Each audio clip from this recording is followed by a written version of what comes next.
My boyfriend played house with his ex and daughter while I was planning the most expensive birthday party for his daughter. Now they're paying the price for their home-wrecking activities. I was dating Charlie for 3 years, and I was very committed to his 17-year-old daughter, Sarah. She and I never acted like mother-daughter, but I was the go-to adult when she had problems or needed anything because she and her mom don't get along, and her dad was useless when it came to girl problems. Sarah was set to turn 18 in July, and she wanted a pajama party for 25 people, with a big bash, fancy cake, balloons, a DJ, and to go along with her friends to stay in a hotel out of town. I decided to gift Sarah the birthday party that she wanted since only I had the money for it. I thought this would only better my relationship with her and her dad, since they would see I would be a very committed stepmother. However, instead of being kind to me, Charlie started to criticize my makeup and personal style. He also praised other women to my face, and I started to feel insecure and horrible. This reminded me of the early days in our relationship where we had issues because he was communicating with his ex, Sandy. Charlie promised to cut her off, but lately I noticed that Sandy was active on his family's social media. She was liking pictures and commenting a lot, so I asked if they still had contact, because it just didn't make sense that she was doing this. He denied it, and as luck would have it, I had to go on a 10-day business trip. Our communication was very off after our talk. He would only take my calls until early in the night and became very vague about his daily activities. I couldn't reach him at all for 2 nights, and he sounded weird when we finally talked. I knew something was wrong, so I lied about having to delay my return date for a few days when I was actually going to return 1 day early. I wish I hadn't, because I came home to find used Segs rubbers in the trash. My world was shattered and I threw up. His face changed when he saw me home. He didn't know that I saw the rubbers and claimed he had been at his mother's house. He then rushed to take out the trash and to do the laundry. As he did that, I went through his phone and found hundreds of messages from Sandy, pictures, voicemails, and conversations like they had never broken up. Charlie consulted her about things, told her about his day, etc. Then I found a family chat that made me sick. He, Sarah, and Sandy spent 2 days at a camping site last year when I went to visit family.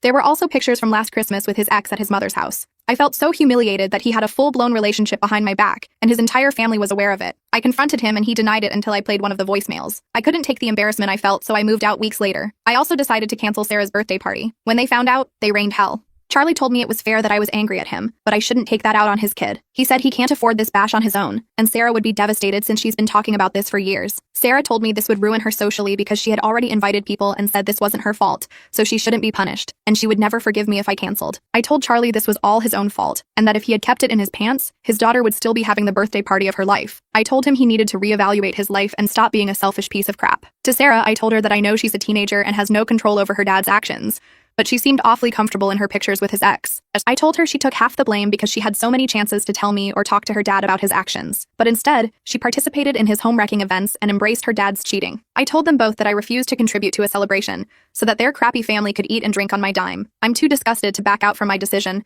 and blocked them so I could leave them in the past.